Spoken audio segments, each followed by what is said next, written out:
Woo! You're going to start? You're going to start? Here we go.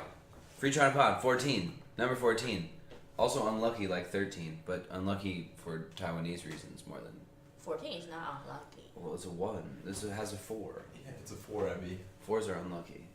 That's why you're called White Abby. Yeah, because you don't understand... 14 is not unlucky, only 4. You don't understand Taiwanese culture.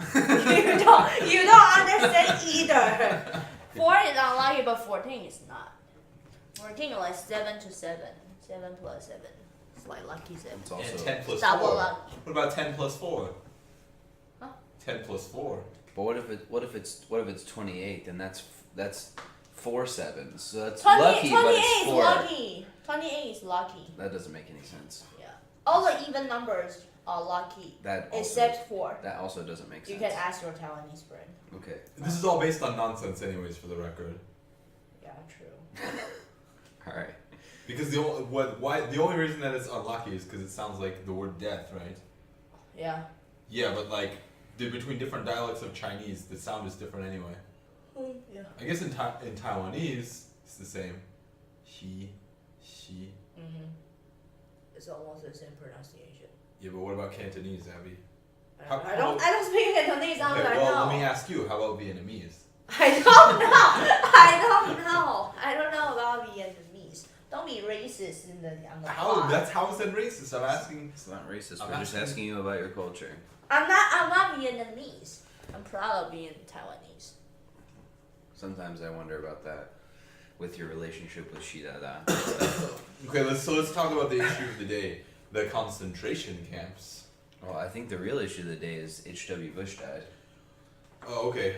But no, that's gonna be a short topic. So It could be a long topic. There's lots to talk about at H-Dubs. yeah, I would. You guys love him? I love everyone, but no, not my favorite president. He's not his cup of Bush. Yeah, he's not my cup of Bush, but he's I not. think I would say he's not the worst Republican president in the past 40 years. Certainly not. He's not the Republican. He's not the worst Republican president in the Bush family. Oh, for sure. His son is 100%. the worst one. Oh, for sure. As far as the Bush family goes, there's only 2 to choose from. So yeah, his son. In was terms of worse. president. And by the way, George H.W. Bush is on record as hating members of the Bush administration. He called Karl Rove some bad word. Good. An evil, slimy man or something like that. Mm-hmm. Anyways, he seemed like a nuanced... He seemed like an old, 1970s style Northeastern Republican, which is exactly what he was, basically. I mean, Yeah. he came into prominence in the 1970s from the Northeast. I mean, they were from Maine, right? I think so. Yeah. And only And moved then into Texas later. his son became a fake Texan. A fake Texan being the key word. Yeah. Yeah. He's a faker. I think his son... I feel a lot differently about Bush than I did in 2008, 2009, let's say. Because I think that he's moderated a lot of his ideas and stuff like that. He's become less of an extremist. At the time... Well, I mean, whatever it's the same thing with Obama, though. He's come out in favor of Medicare for all and all these things. And I think he believed in Medicare. In his defense, I think he did believe in it. He just didn't. He didn't fight for it at all. I agree. He didn't fight for it at all. So I think then he fought for it too little, at least. I don't know if there's almost any evidence of him fighting for it at all. But that's my thing is, it's all well and good to come out after this stuff comes out, and after you're out of office and don't have any power. People change, I guess. Abby, what do you think about this guy? Who's your favorite? Who's your favorite American president of all time, Abby? I think it's Obama. Okay. Why? I thought I heard Carlos from BitConnect in the background, but now I think it's a cat sound. There was a lady yelling across the street earlier too. I heard you guys watching that video, and it's like BitConnect, and then outside I heard. I thought that guy got his head thrown down there or something. But so why is Obama your favorite American president? We all know Shidada is your favorite president. No. Second only to mine. Joe. No. Okay, why do you like Obama? Just answer it. Yeah. No, because he is the first black So president. only because of race? So yeah, that's Not only, but I feel like when he became the president, I feel like America had like improved in some way. Okay, so you appreciated the election, but you... yeah. I think you like the idea of him more than you actually like him. Yeah, I don't think... Do you know anything about his policies? What did he do for America? Okay, so yeah, it's not a great person to ask, maybe. Yeah. Okay. She's shaking her head no, for those who can't see her. Abby, on the podcast, believe it or not, people can't see you. So you I know they can so see me. you have I to, know that. the only thing they can do is hear you, so you have to use your voice. Alright. Alright, do your best. Do your best. Hey, so what do you know about Maybe each the story? next time we should do the video. My Taiwanese friends always say that, but then editing, not a bad then idea. then editing it is a real pain in the butt. Why? Not if we're all together in the same place. It is though, because then you have to either have to edit in breaks or you have to just leave it as a whole, and I wouldn't edit it at all. And so people would be like, "Why are there so many pauses? Oh, why did you guys do this? Blah blah blah." Well, it would just be on YouTube, so people wouldn't have anything to say. And then you Or could- be on live. No one's gonna watch our live video. How do you know? Probably we will have a lot. Like a who? viewer. Like That's not a bad idea, 20 actually. viewers. Get the people from your sister's loyalty. What is You that? can cut that out now. I will make her listen. No one's gonna understand that. My sister will understand. I don't think your sister listens to our podcast. She doesn't even For know. the listener who don't know, loyalty means Oh. Go ahead. Go ahead, Abby. Tell You're everyone wrong. what that means. means like being naked. Okay. Yeah. So, making fun of her sister because she's she's a cam girl. You can make money from that. So why not? Nothing. Cam girl doesn't mean that you need to like be No, naked, that's right? that's what in English cam girl is pretty much synonymous with Oh, like really? someone who takes their For clothes off. listener, like for in Chinese, like being a cam girl doesn't mean like you need to be naked. You can just like sell something, which like talk with your friends, not your friend, not your fans. You can just like Yeah. talk with your fans. That's You don't what have it to is. be naked. It's basically like a YouTuber, but Yeah, I don't it's know. like So we like to tease Abby about her sister being A cam girl. a person who takes her clothes off on camera for money. Hey, she Which did. I she support- never did that. For the You know. record, I support sex workers. I am with sex workers, so I'm with your sister, Abby. All right. Okay, so what do you know about H.W. Bush? For me, Yeah. I know better for his son. We're not talking about his son. Name us one thing you know about George H.W. Bush. How old was he? I don't know. 94 when he died. And what did he die That was of? good. She knew that. I didn't read it. He died of heartbreak because Barbara Bush Really? died early this year. Really? Yeah, really. But 94 is like Pretty young. no. 94 is enough. Why don't you tell his children that? Abby? Why don't we just Yeah, call up George W. Bush? Call You can tell him. call up George. And be like, hey, I know you're heartbroken and like really sad right now, but 94 is enough, all right? It's good, all right? That's Is enough. it don't you think like 94 is enough? You want to live longer? Yes. I feel like if you live 125 like 100, minimum. yeah, 125, Well, the then Bible you can, says you can't live to be over 120, so you know. you can barely walk. Yeah, but Moses lived to be 120. And what is But that it was happiness after for being a alive? certain point they said that man can no longer live to be. Who said that? Where? It says it in the Bible. Where in the Bible? The Christian Bible or the Old Testament? I believe it was in the Old Testament. I don't know if it's in the Torah. Jordan, I hope you can live till 120. I'm shooting for 101 and then I'm just gonna jump off of Taipei 101 to celebrate. But do you really want to like live like longer? Live like long? Mm-hmm. Depends what kind of Why? Let's stay forever young. depends. If you wanna or if you live till like forever 110 and you can barely walk and you can only lie on It's the bed. it depends. What is It depends how you what's take. the happiness? It depends how you take care of yourself for sure. Exactly. Some people who are the mid to upper 100s, like 110, 105, 108. You can see they're still pretty cogent. They're walking around. They're telling jokes. What's that? So They have a good sense of in the humor. Bible, Generations 6:3. Huh? Huh? Generations. Oh, sorry. What's the first book of the Bible? Genesis. Oh my gosh, I forgot what it Oh, was. Generations. I gotta call your dad. Well, my dad's gonna listen to this, so I don't know why I misspoke. Crap, I don't know why I misspoke on You that. forget the first chapter of Bible. I know them all in Hebrew. Wow. Well, This is I me know. snapping because you shouldn't clap on a podcast. Well, All right, so Genesis 6:3, or as we are now referring to it, Generations 6:3. Then the Lord said, quote, "My spirit shall not strive with man forever, because he also is flesh.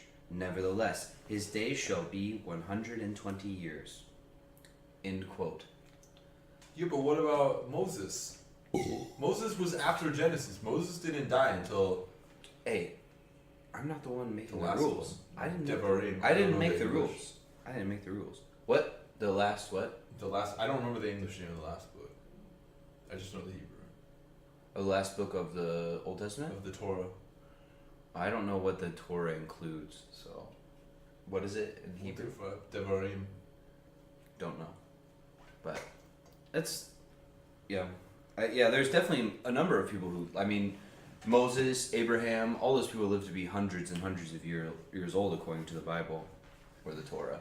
Abby's trying to inform herself, trying to cheat and inform herself about. Well, ancient not English. cheat. I'm watching news. What do you have to say about? You're reading the news. You're not watching it. Is it a video? Then No, you're not it's watching it. You're reading it. Oh, I'm reading. Okay, that's fine. Yeah. So when was H.W. Bush the president, Abby? What's it called?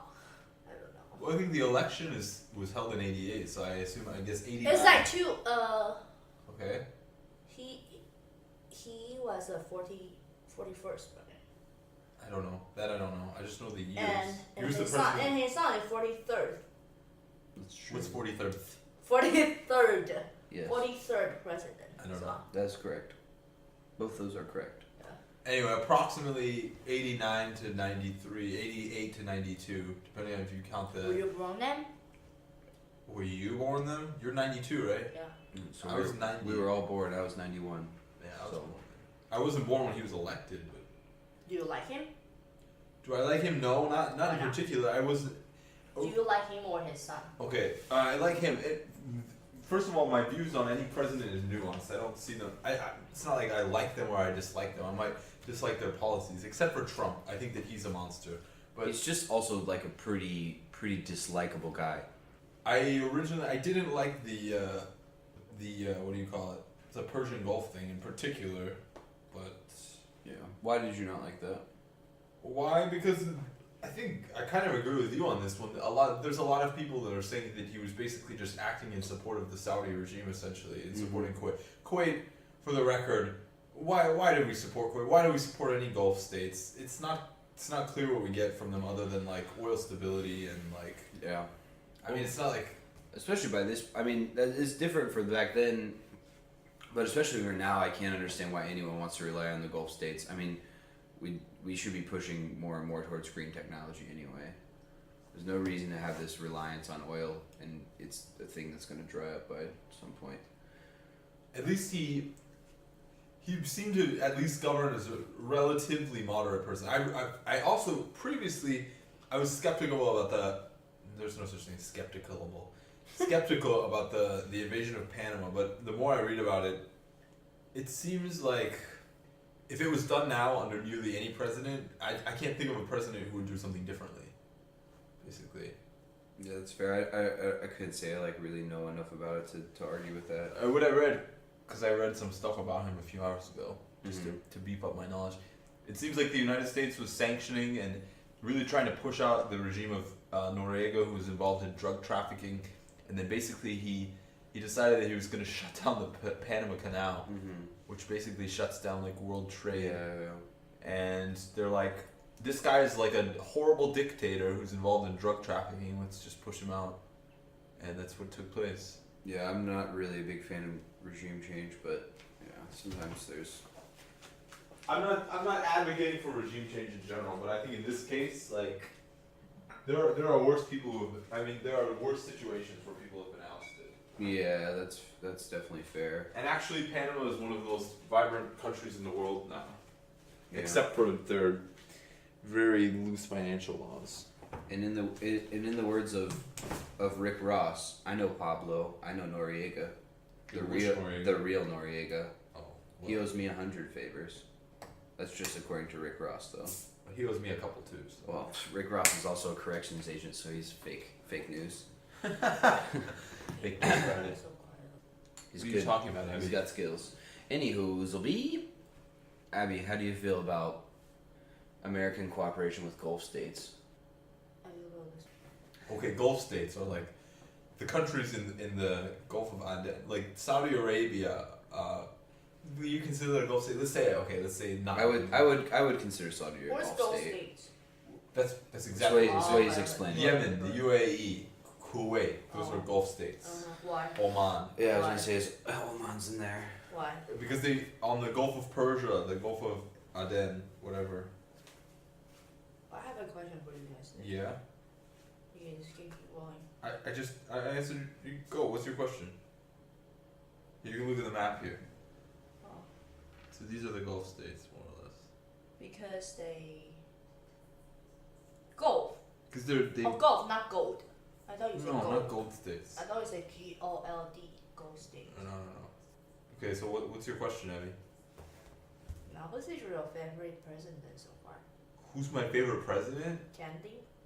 Who's Candy? Oh, that's the one. How do you pronounce?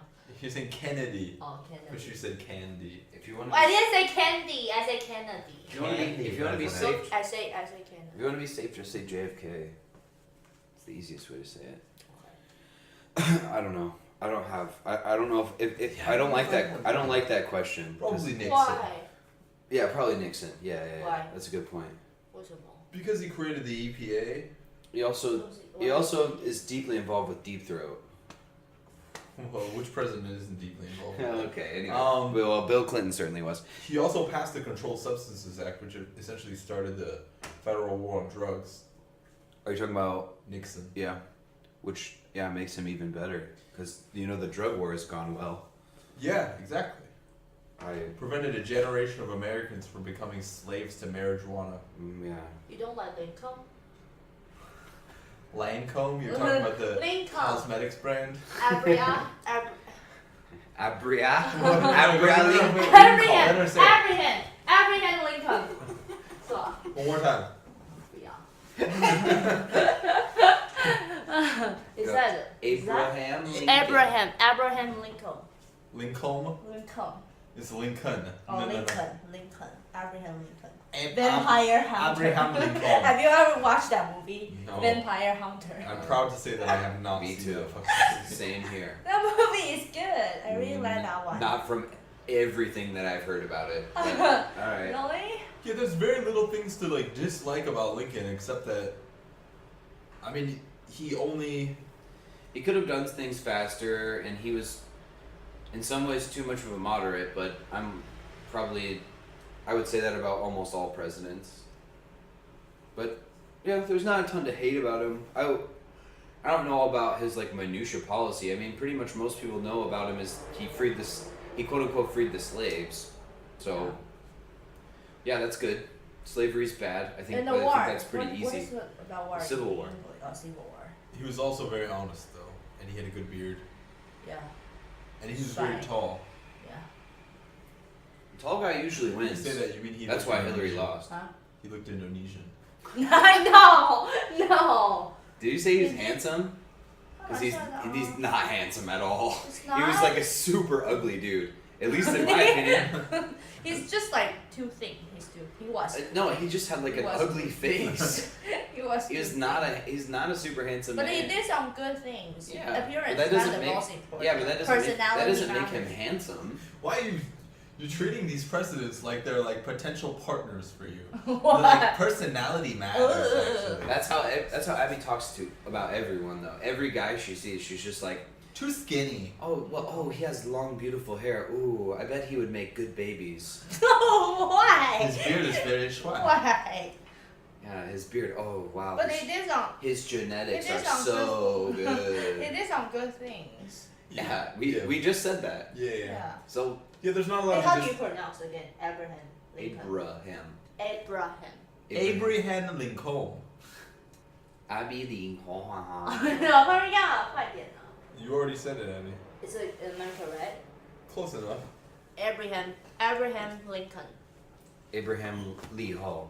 Abraham Lincoln. Close. Abraham Jababoy. Oh my god. Not bad. Yeah. Okay. Yeah. He's not a bad president. I don't know. That's my thing. I don't really have a favorite because most of them there's something that I don't like about them. I appreciate his words. Anyway, the most interesting thing about HW in the most recent years is basically he's steadfastly been against Trump, even as a pretty much lifelong Republican. He's on record as saying he's a Hillary voter. He was a Republican. Yes. Yes. Okay. And he obviously supported his son, and his son was. Dickhead. He's a I'm bad. talking about Jeb Bush right now, actually. Jeb Bush was treated very badly by President Trump. Low Yeah. energy Jeb Bush. Low energy Jeb. The favorite video for anyone who hasn't seen it is the video of Jeb Bush struggling to put on a hoodie. You guys know the video I'm talking about? Oh, I've watched so many poor Jeb Bush videos. He's so. Please clap. He's just so Korean. Oh yeah, that's actually that may be my favorite one. Please clap. Oh, they're pushing me out the door. They're pushing me out the door. Man, there's a compilation of like sad Jeb Bush videos, and they're 100% worth watching.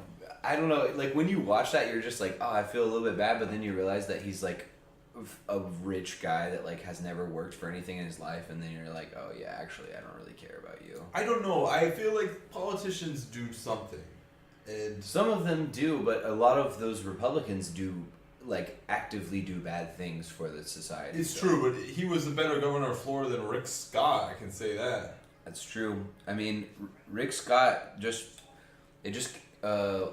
did. It came out recently. I think my dad just sent me or tagged me in a video where they're talking about.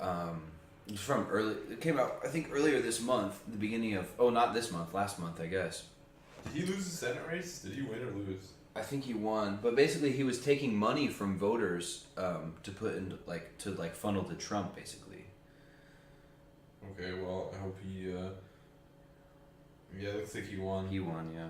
That's highly unfortunate. Yeah, he's a bastard. He's a real piece of. Anyways, he was a really classy guy in his later years. At least he tried to stay out of politics except when it got too nasty. And he basically like most of his later years were about Grabbing butts and pictures. that. I've heard those allegations. He got along really well with Bill Clinton, and he was supportive of like Yeah, I have my issues with Bill Clinton, but the philanthropy aspects of Bill Clinton's life, not the sexual aspects. well, I mean they're. Not the butt touching. I also don't totally agree with some of their philanthropy is basically them taking a bunch of money. Like they got a huge, was it? That's what philanthropy is. Well, no, but they're basically taking in money for favors. Like I forget which government it was. I can't remember off the top of my head now, but basically when Hillary Clinton was Secretary of State, they got like a huge donation for Bill Clinton's birthday, and then did like a huge arms deal with the country. I've heard those allegations. So the allegations of quid pro quo are honestly, they're damaging and they're not good, and they should have avoided the conflict of interest, no question. As far as he was involved, I think it was just in. Also, his wife did Benghazi. No, but yeah, I mean that's the thing is you can argue it's so hard to tell of exact like quid pro quo is it's very hard to prove. Yeah. Like because there's almost clear quid pro quo in my opinion with campaign finance. If anything, people should eliminate the appearance of a conflict of interest, but I agree. it's a nightmare. Anyway, he just did some. He seemed like a classy guy. He made a lot of silly jokes. His Twitter was filled with just funny things and like pictures of how much he loved his kids and loved his wife, loved his family. Mm-hmm. It wasn't. There wasn't. It didn't seem like there was a lot of hatred in that guy, which is more than you can say for most politicians. Yeah, I would say he's like you said. What I'll say about him is he wasn't the worst Bush. So that's about all I have to say about him. Rest in peace. I'm I'll sad. say that. Yeah, I'm sad he died. I don't want anyone to die. Except that there are a few people that I would say the world would be better off if they died. But I would say, especially in his later years, there's no reason for that. So yeah, sad that he died, and yeah, I hope his his wife is doing okay. His wife's dead. So they're died of heartbreak. They're together again. That's right. They're together again, theoretically. So Yeah, I sent you the thing with the letter he left for Clinton. Again, really classy. yeah. That's. I mean, we talked about this a little bit yesterday in 13, but like, I don't really buy into like the let's be like very formal and like political etiquette as much as maybe you do. What? He's so cute. The president? You know what I'm saying? I get. Well, listen. I think it was best highlighted by the difference between like what he left. I mean, what he left for Bill Clinton was basically saying like, put party aside, put the fact that I lost you aside.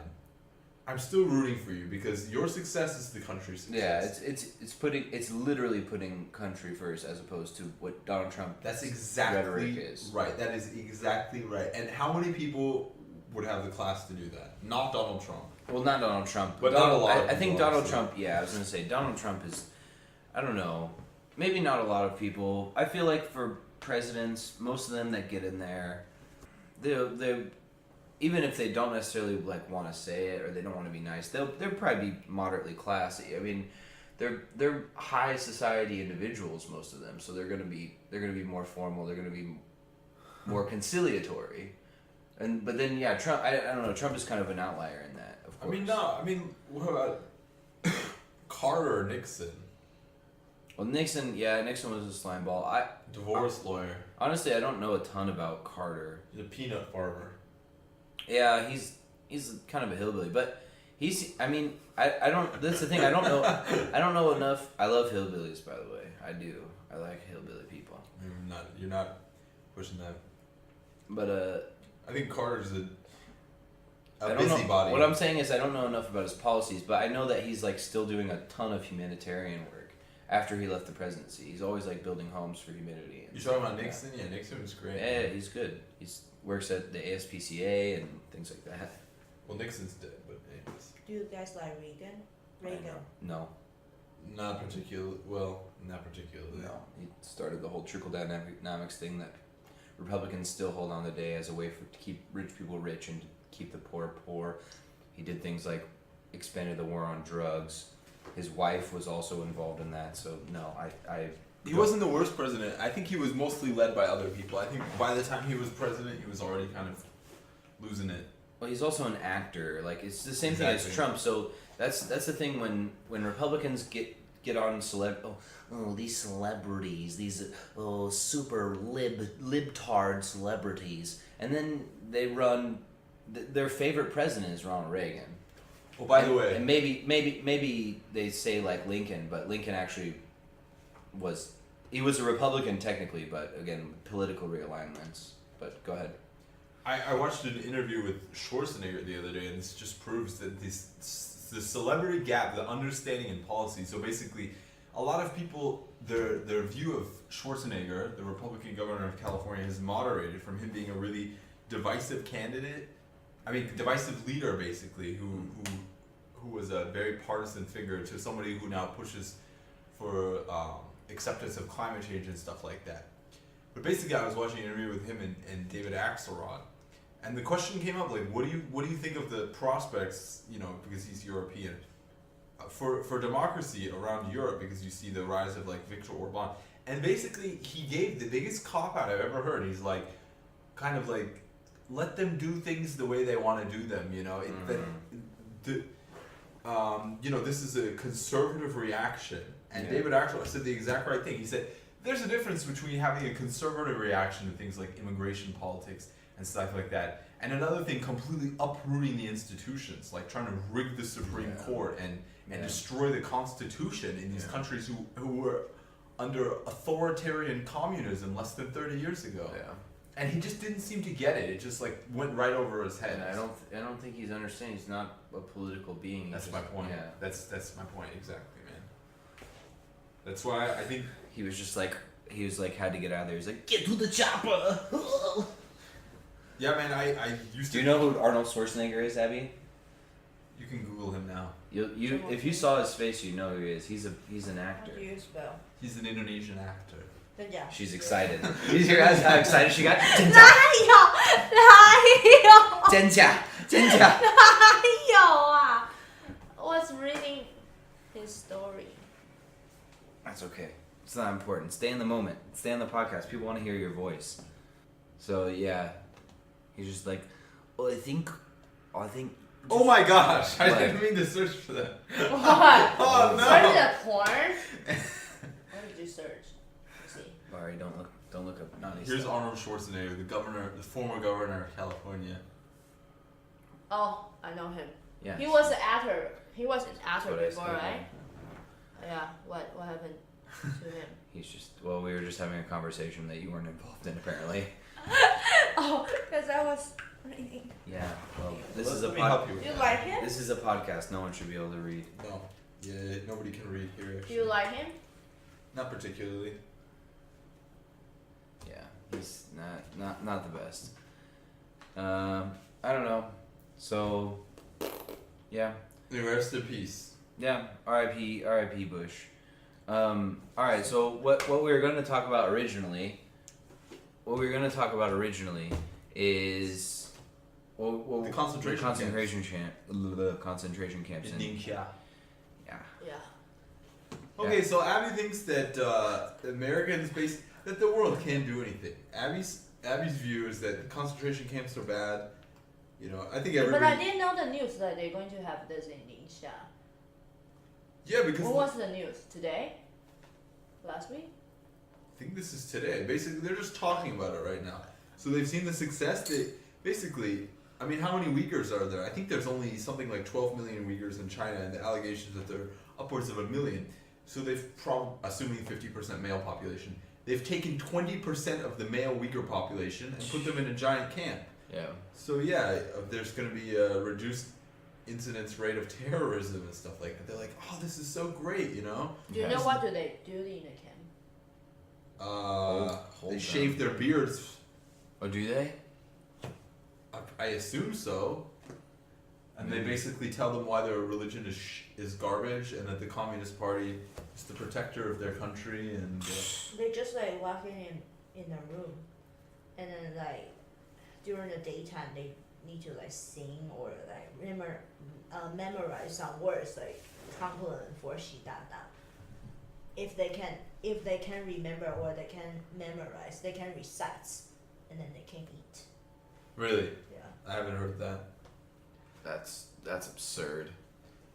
That's some like next level straight up brainwashing. That's literally on some like North Korea stuff. Yeah, it's very North Korea-esque, but they not only has it been released, they've admitted to it, and not a single country in the world has done anything about it. Yeah. Have there been any countries that have issued sanctions against China for their internment of probably over 1 million people? Can you name a single case? Yeah, I Nope. couldn't name one.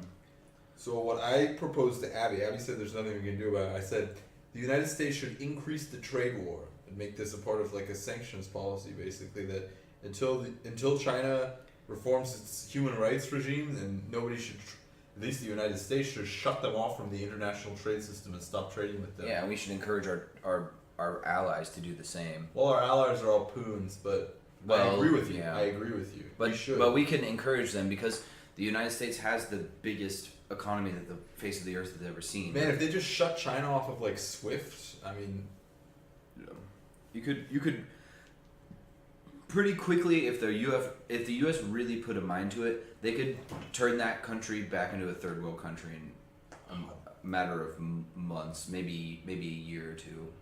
so Abby, what are your thoughts on this? What? about What? the U.S. using trade war as a tool to get China to shift their foreign policy regime and maybe even their stance towards But Taiwan. I don't think the president of China care. He will care when it affects his economy and doesn't have any more money. Yeah. And when the people when people start starving again, or when people start like rising up in the street and saying, okay, this like standard of living that you're providing for us is not acceptable. Yeah, I think the only reason that most of the Chinese people continue to support Xi Jinping is because they think that he's produced stability and economic growth. And once one of those starts to falter, and stability is already starting to falter, whatever. And economic growth is debatable because they come up with they report all their own numbers. People, but I would say there's at least wage growth. There's at least yearly wage growth for most people. Wage growth is that's Increased opportunities. that's a fair argument. Even if they're not producing anything, most people, the employment rate is good. But as far as I've heard in recent research, there's up to 100 incidents of mass protest a day in China, which is astounding. Especially in a regime that's so controlling. Yeah, but that people will be brave enough to protest. well, and in most cases, the central government doesn't intervene. Yeah. But the thing is if they choose to, though, you can disappear. You can just what I've heard. I went to a conference a couple of weeks ago, and basically they were saying that in a lot of circumstances they have these incidents of what they call like relational pressure, where basically if you're involved in a mass protest, because a lot of these mass protests aren't just like a bunch of young men, they're actually more typically things like old ladies. So basically the old ladies will like whatever, they'll blockade like one case that I heard is there was a chemical plant that was like releasing lots of pollution or something like that. So basically they blocked the gate, they put up these tents and stuff. Mm-hmm. So the party officials from the region basically went out and they started threatening their family members. They went to like these old ladies' kids and their cousins and all this stuff, and they're like, every single one of you, we're gonna fire you from your job and maybe put you in prison if your mother doesn't, go back home and stop this nonsense. Jeez. That they use this old style, Soviet style social pressure.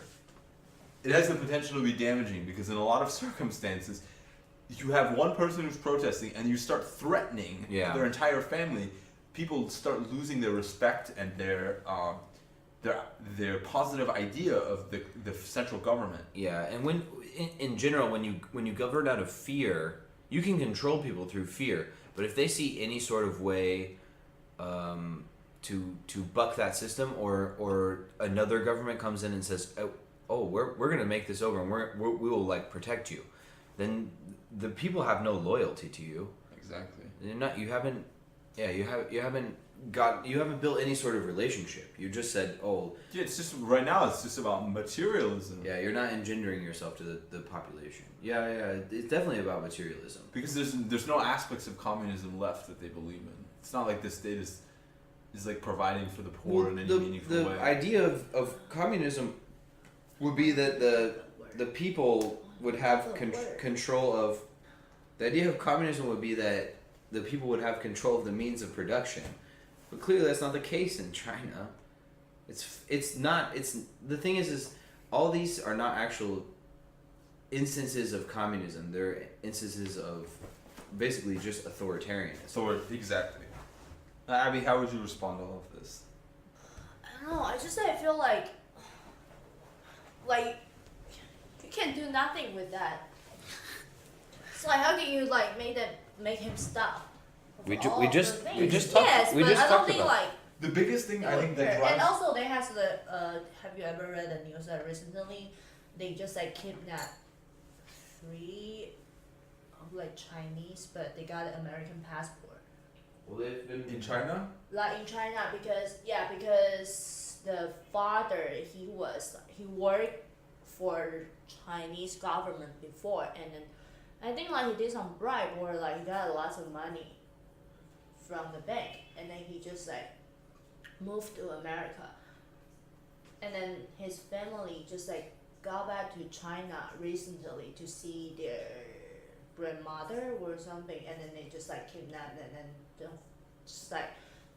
don't let them to go out. That's Go obviously out of the bad, but- country. Okay, But they what's- got an American passport, and then American government's just like Because they have all, some speak or something, just like it's like alright, so you have to like release them, but I agree with I you. don't give a I shit. agree with you. They're very, but what exactly? That's the point. What can they do against China? Because what they figure is that the biggest tool that they use against most governments that they don't like is economic tools. But the economic benefits from China are so great that it's hard to turn away from that. So that's what I'm suggesting, that they just basically shut off economic relations with China as a punishment to them for their behavior.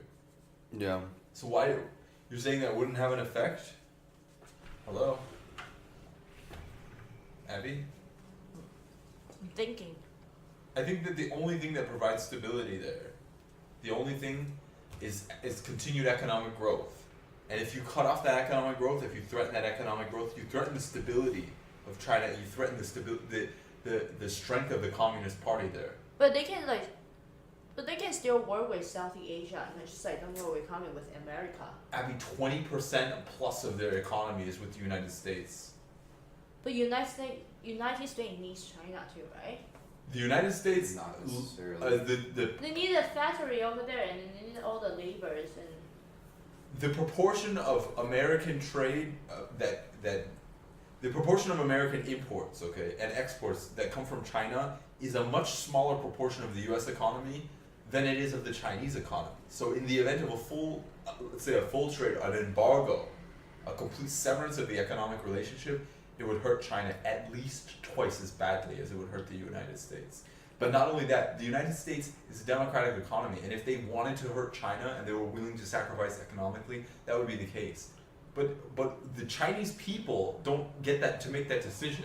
This is the Chinese government hurting the Chinese people through their actions. Look at North Korea. When they have less money and they get less from other countries, especially China, they get a lot of their income from China, a lot of their money and their power. So if they were to get cut off, do you think that Kim Jong-un is eating less well? Do you think that his power is off less? No, of course, it's the people that are affected. It's the people who suffer. But you can't deny that China is like getting stronger. yeah, very slowly. What's your point? So why would you think that America would like get some will affect China? Okay, if America with trade war. if America today completely stopped trade with China, the Chinese economy would go into depression.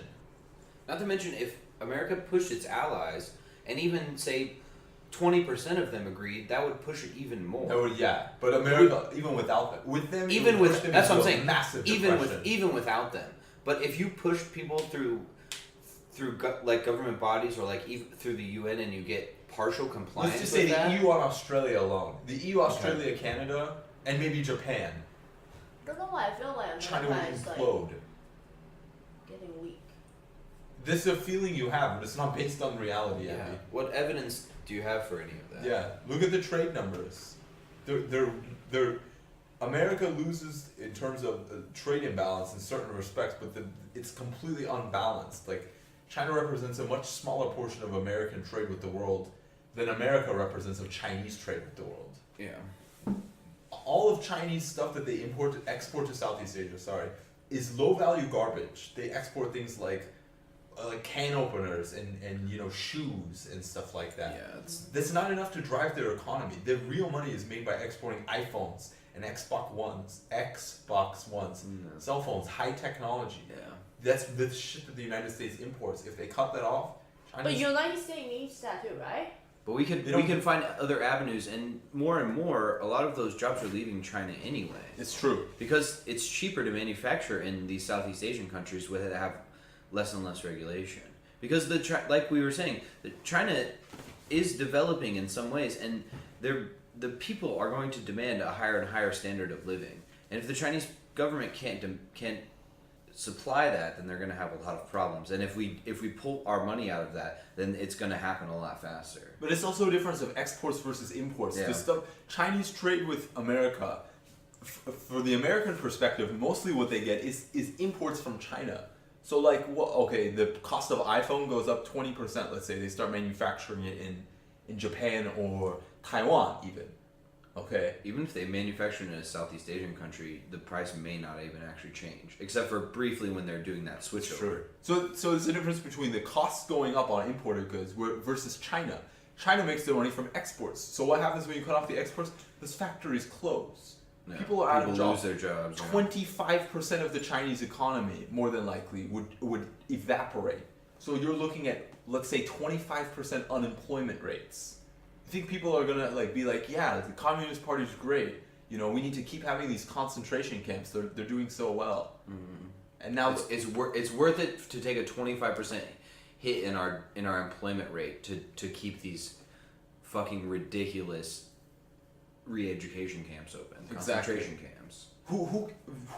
What people in China, like let's say in coastal cities, care that much about the Xinjiang issue that they're willing to give up their jobs to keep the concentration No, camps? I don't think. Nobody. Exactly. Nobody. Exactly. And that's going to cause the beginning of the end of the Communist Party when people start questioning the stupidity of their decisions. And up till now, nobody's questioned it because the Chinese economy, nobody is willing to take that hit. But if the United States, the most powerful country in the world, is willing to take that hit, that could be the beginning of the end for. But I don't think that Xi Jinping will be that stupid. He is that stupid. He's already doing Yeah, it. He's what do you mean? already. Yeah. What do you mean by So what that? is he going to do? Close the camps as soon as the trade war starts? Then he runs the risk of looking But weak. do you think too. like Trump really cares about those camps? No, No, I don't Trump think Trump doesn't does. care. But the American Senate probably does. Why? Why do they care? Because it's a human right. It's a human rights violation. Yeah, I mean we've done. Look at Russia. Okay, you know how many sanctions we have against Russia, and most of the sanctions that we have against Russia right now are not for putting millions of people in concentration camps. They're for a few isolated incidents of the government killing dissidents. Yeah. Like the Magnitsky Act. Journalists and things Yeah. like that. Yeah.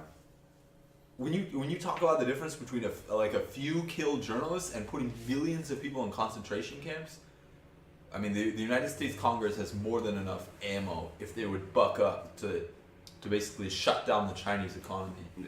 100%. If they would do it, if they have the will, and it would increase prices, no question. It would hurt the United States, but it will hurt the Chinese a lot more. It could literally destroy the Communist Party in China. It could revolutionize the way that their government runs. It will definitely destroy their economy, and like you said, yeah, Yeah. it has the potential to destroy the government.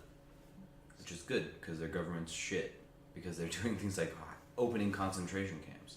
Yeah, and as in addition to all the other things they've done with forced disappearance, I mean, they're basically just like the old Soviet Union. They kidnap people. Kidnapping people, forced disappearances. Did you hear the death penalty for somebody last week? He went on a pilgrimage to Saudi Arabia. Do you know that Muslim people have to go on a pilgrimage once in their life to Saudi Arabia, right? Anyway, for their religion, Muslim people. So he went on with a group that wasn't licensed by the Communist Party. So he was sentenced to death. Jeez. It's absurd. Just for going on a trip that wasn't through a licensed organization. Oh, that's the one you post in the group chat? Is it? I don't know. That I'm not sure about. I'm not sure if that was what that was. Well, I mean, they also I'm talking about the Keanu Reeves beard poster. Well, they're so fucking stupid. They found a Google image search of like beards, and they used Keanu Reeves' beard in their propaganda poster. Yeah. They're talking about how beards are illegal and bad. That's absurd. They also, I mean, they've kidnapped Taiwanese journalists too, or not journalists, but political activists. Like Li Mingzhe has been there for, I think, close to like a year and a half, 2 years now. They just basically blackbagged him and disappeared him. Yeah, this is what I'm afraid of, man. That That's why I don't know if I'll ever go there. I still want to go back and see the South, man. I want to go back, but there's the thing I sent to the group post about the 2 Americans that just got detained. For how long? Well, I guess I don't know. I think like basically it's like an indefinite detention. I don't know if they put like some sort of limit on it. That is scary. Yeah, I'm probably gonna think 10 times before I go back then. Yeah, exactly. So it's tough, man. It's tough to make that trip. Like I would like to go see some of the stuff in there, but it's a beautiful country. But when you have that kind of stuff, I don't know. It's pretty tough to make that choice. It's frightening. Yeah. So on that story, basically, I mean, the G20 is happening now. We watched that stupid video of Trump walking off stage today. But one of the U.S. security officials said that these two kids from Taiwan, or not from Taiwan, 2 kids from the U.S. basically, one of them's 19, one of them's 27. Basically, were refused permission to leave China. So are they being held? It's all accused right now. So this is what people believe right now. They're not sure, but the U.S. apparently is working. The U.S. said that they're working with the children who are reportedly being used to pressure their father. Which this is what Abby was talking about. I think. Oh yeah, that's the same case. Yeah. So. Which one? The one you were talking about the kid's dad who stole money or whatever. Yeah. So his 2 kids are like being held in China right now. And his wife. Are you sure? Because Yeah. it just says his kids. No, and his wife. And all of them has American passport. Have. Have. Oh, Yeah, but they're also have. Chinese citizens. You know that makes it a lot more complicated for dealing with these kinds of disputes because if they have multiple citizenships, then usually the country that they're in will claim that they're domestic citizens and that the second country doesn't have a right to interfere with their Detainment? what's the is it detainment? I would say yes. Their Detainership. Just kidding. It's detainment, right? detainants? I don't It's know. Man. detainment, I think. What's the noun for Yeah. detainment? Yeah, I guess detainment. Okay. Let's look it up. Let's do our English teaching job. So Abby, do you think that the U.S. can influence the situation? More or less. More or less. Do you think the United States should influence the situation? Or Shoot? Yeah, or just let the Communist Party be. I think America just let it come. That's a shocking thing to say. Why? Because I don't think Trump cares, and then I don't. I'm saying, what should they do? What should America do? Detention. If you're the president of the United States right now, what would you do? Would you just be like, okay, China, concentration camps, like, you're a really bad boy, she da, but you can keep going, I guess. Or would you? I don't know. You don't know, like, if they have deal under the table or something. He's not asking about any sort of. He's asking what would you do? Asking, what would you do? What should the United States do? Should they buck up? Should they accept higher costs? Here's the big question, Abby. Are economics more important than democracy and freedom and human rights? Of course not. I need to get a big eagle screech when you say democracy. Democracy. Well, if you believe that, then why shouldn't the United States take the risk to maybe take like a 30% increase in the price of consumer goods in order to punish China for being a monstrous regime? Sorry, not China, not the Chinese people, the Chinese Communist Party. The government, yeah. Well, Abby, wait for what? The world's waiting for President Peng. There's literally hundreds of people waiting for your answer right now, and by hundreds I mean like 6 people. Okay,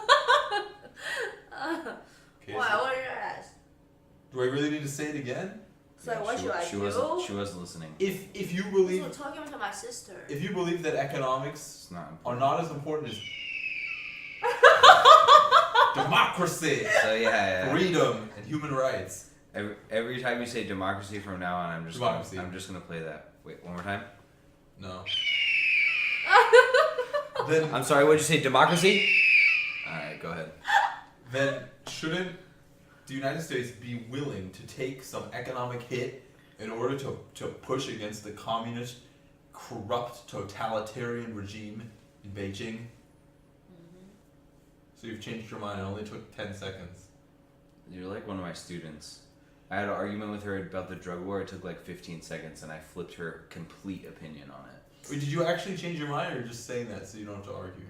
Well, I didn't change my mind, but yeah, you can use economy to do that, but Well, what- still think that China won't Do you think? care about that. Well, do you think we should try? Yeah, you can try, but I think they will, Abby. I think they will. you can try, but I don't think it will like influence Why? a lot. Why do you not think it will not? Why do you think it won't have any impact? Yeah, China is one of the biggest trading countries in the world. You think the people on the ground are going to eat a 25% increase in job loss, or even just a significant, even if they didn't lose jobs, they were at least taking a significant pay cut. Factory closures. If they drop those wages, all the people that are working there from Taiwan leave. All the foreign workers leave. So you get a mass exodus of all those people. So that your economy is in a lot of trouble. But also America, right? America to No. a lesser extent. I mean, Yeah, that's America- the whole point. America will have some of those problems, but the thing is America is such a strong economy that if it chooses to, it could redistribute the wealth in a lot of ways, and it could totally deal with all these problems. It wouldn't have any sort of this level of drastic problem. Wow, this is a great conversation, Abby. Are we podcasting? Are we Yeah, playing on yeah. our phones? Is that what we're doing? Abby, we should try, right? You agree we should try? Yeah, you can try. You can try. Yeah, Like I you said- you can try. Okay, you can there are try. statistics, Abby. The amount of the Chinese trade with America represents around 20% of the Chinese economy. American trade with China represents around 10% of the American economy. So anything the United States does with China is twice as painful for China as it is for America. Plus, our economy is bigger. Our economy is bigger, but not only that, America gets to make the choice. They get to choose what their values are, and they're fighting for freedom. The Chinese people, when their economic loss, are fighting for concentration camps that nobody fucking cares about except Also- Xi Jinping. Also, the Chinese people don't have any sort of choice at all. They don't get to do dick. They don't get to even vote. They don't live in a democracy.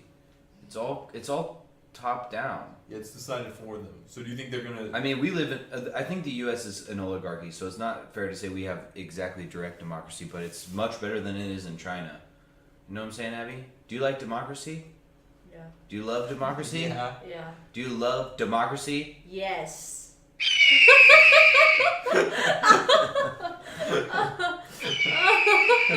That's right. On the Free China Post, we love democracy because we're free. So then you have to fight for those things, or you just Abby, you have to fight. you for can't freedom. be this. Yeah, freedom but isn't you have free, to Abby. think about like You can't be why this- communists like. You can't be this Wow. Soviet about it. You can't 哦， just 我 say, 没有 oh, 随便。 yeah, you can fight for it. I guess, Oh, like, but like, I don't really give. I don't really give a fuck if a bunch of Muslim people are put in a concentration camp. Yeah. You don't seem to give too much of a fucking shit about it, though. Man, this is the You same care thing. about them, but Lots of Taiwanese people about the economy, they say, oh, we don't want to change the status quo because it's going to affect our economy. Yeah. And our economy is more important than being free Taiwanese, independent people, getting to keep our language, getting to keep our culture. Right, Abby? Do you think that's freedom, Abby? Abby. Do you think? Oh, Do you think that's- being I was controlled? Do you thinking. think being controlled by someone else is freedom? of course not. That's not freedom. You know what freedom is? Freedom is democracy, Abby. That's what Jordan's trying to say. It is. Freedom is absolutely democracy. And That's the, why Taiwan should declare independence today. the U.S. should also fight more. But yeah, Taiwan should say we're free and independent because we have our own fucking elections. Unlike China. And we have nuclear weapons, so China don't come here. Man, I wish Taiwan had nuclear weapons. I wish no one had nuclear weapons. But if they're gonna have them, But you have the to U.S. think should about, load Taiwan up. Think about what, Abby? You have to think about one thing, like why China, like before, like KMT and the communists, they were like they fought before, and then why why communists like won the war? Why the communists won the war? Because they were better at convincing poor, illiterate farmers to fight in their army. They also killed anyone that disagreed with Yeah, the them. KMT was also very corrupt back then. Okay, the KMT of then is not the democratic country of Taiwan now.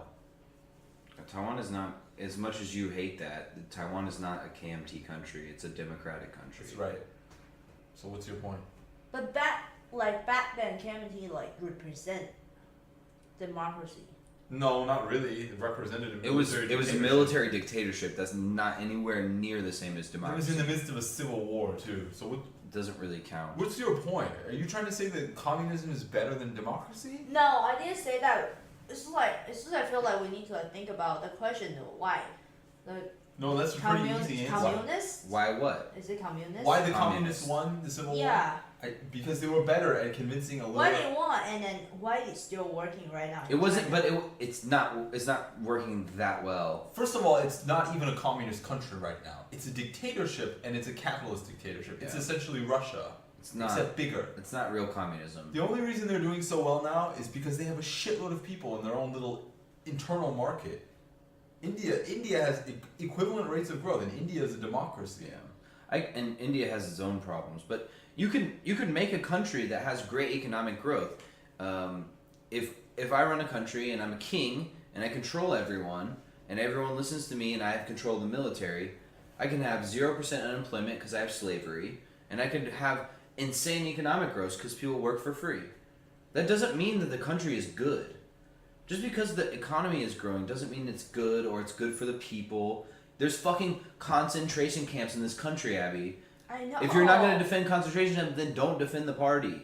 Don't say, well, maybe concentration camps are okay if you grow the economy No, I a don't little think that's bit. okay. Okay, so what's your point? What's your point? Yeah, what do you want to say? You were What I asking. was like trying to say is like yes, like people want to help them. That we don't want those things that happen to those people. But what should we do? What can we do? That's Didn't we not- just have a conversation about this Yeah, for an it's like- hour? Yeah, that's exactly what we've been saying, Abby. Use the United States economic force to punish the Chinese economy and shut it down, and try and tear down the Communist Party once and for But all. they are opening another one right now. Opening another Yeah, communist that's party? That's the exact. Oh, Opening- concentration That's camp, the okay. exact point, Abby. And you know why they're opening another one? Because No no one's country done did anything. shit. That's right. Everyone's a bunch of poons. They're just like, yeah, China, do what you want. Yeah. Yeah. So why don't we do something? When we say no, Because, China. meh, whatever. Because we shouldn't care. It's not important. It's not us. But what can we do? It's not us. Like 3 of us. Abby, stop saying what can we do. We said that this is what we can do. The U.S. can do what it can do. We've talked about this. Don't say what can you do anymore. Trade war. We already talked about the trade war. Okay. You know, so we talking about? We're talking about some fucking freedom. Yeah, let's talk about immigration. Okay. Oh, we're gonna get back on the topic of immigration. Yeah, because I want to have Abby in on this. Okay. What are we talking about? Immigration to just in general? Well, let's talk about something a little bit more controversial with you, Jordan. Oh boy. Let's talk about Southeast Asian immigration to Taiwan. Where's my phone? Alright, give me a little. Where is my fuck? Abby, can you fucking stop worrying about your damn phone? Abby, can you stop using profanity? Jeez. You're smart. You're pretty smart. Abby, can you stop using so much fucking profanity? Yeah, fuck. Someone said prevent. Zhanghan. I'm using less than you guys. Fuck, Abby. How many It's very you have unbe- already it's- saying it's at very- night, like it's- tonight? It's very How many you have to say? But it's very unbecoming of a lady. Also, It's true. Abby, you gotta be talking more. Yeah. I Abby. already have And you told gotta a not lot. and no, you're just like随便 Well, I didn't say 随便. and you're laying down. That's Oh, not a good podcast picture. It doesn't support Okay. doesn't support your diaphragm. Okay. Okay, Abby. Alright, What I'll do you see think well. of Taiwanese immigration policy? But What do you think of Taiwanese immigration policy? I don't know the detail of the policy. Okay, let me ask you this. Let's say a Southeast Asian migrant comes to Taiwan Uh-huh. and gets married, let's say a Vietnamese woman like yourself, Come. gets married to a Taiwanese man, okay? They give up their Vietnamese citizenship, get Taiwanese citizenship. Would you consider them a Taiwanese person? Still not. So what would make them Taiwanese, even if they didn't have, even if they had Taiwanese nationality, even if they passed the test, they spoke Chinese, maybe they even spoke Taiwanese. Does being Taiwanese about ethnicity or is it about nationality? I would say go to nationality. Nationality. So Yeah, nationality. so if she had the Taiwanese passport, you'd say she's Taiwanese. Depends on depends on like if she can speak Chinese and if she like know the culture Okay. of Taiwan. Okay. Not just about like getting the passport, getting the nationality. Okay. Got Your eye looks red. It's because she wears her contacts like all the time. She never wears glasses. That's why she wanted to go take a shower so you can rip her contacts. You're gonna lose your eyes, Abby. Just wear glasses. We're not on video right now. You could Doesn't wear matter. glasses. And glasses aren't bad. Glasses look cool. I didn't bring my I haven't worn glasses. contacts in years, and I haven't felt any worse for wear. Yeah, look how handsome Jordan is. Yeah, he's really handsome. Yeah. I You didn't can bring wear my glasses, glasses. too. Come on, we live in a country where like 90% of the people have like glasses prescriptions. Yeah, it's absolutely true. So why not? So do you support increased immigration in order to fix Taiwan's demographic crisis? Abby, do you know how many children the average Taiwanese couple has? No. 1.1 to 1.2. So low? Pretty low. That's 221st out of 222 countries. The Taiwanese had But we already have too many people in the world. except that So that's so you're saying that's the thing. But you can solve that through distributing the people more evenly throughout the earth, as opposed to having more babies. So you don't necessarily have to have more babies, but if you distribute people more evenly throughout the earth, then you will have a more livable situation for everyone. yeah, so we could import some people from like Indonesia, Vietnam, maybe even mainland China, Why not? Papua New Guinea, What is that? What is that? South Africa. What is that? There's already enough South Africans. It's not like in Taiwan. imported. If they come here, come here to work. No, and I'm they saying fall they in come here love to with repopulate Taiwanese. our country. I don't know. I feel like it will cause lots of problems. Ooh, we have some Why? conservative viewpoints. Okay, so here's the explanation. Stop touching Touching my feet? your foot. It is Wow, his I'm foot. touching it. I'm not touching your foot. It's not touching. We are his. podcasting. Can you be professional? Abby, you're the one that was laying down and you have said like 6 words. I don't Can you talk be to anyone about being professional? professional Why you don't tell him to stop? because it doesn't matter. It It's matters. not affecting the quality of the podcast. What's affecting the quality of the podcast is now that I'm not even going to edit this out now because people are going to laugh at this. But you're derailing the podcast because of your obsession with Ari and his feet. Okay. Look at him. If you have a foot fetish, but he's talking, he's progressing the conversation, whereas you're just like worried about his feet and you're derailing the conversation because of it.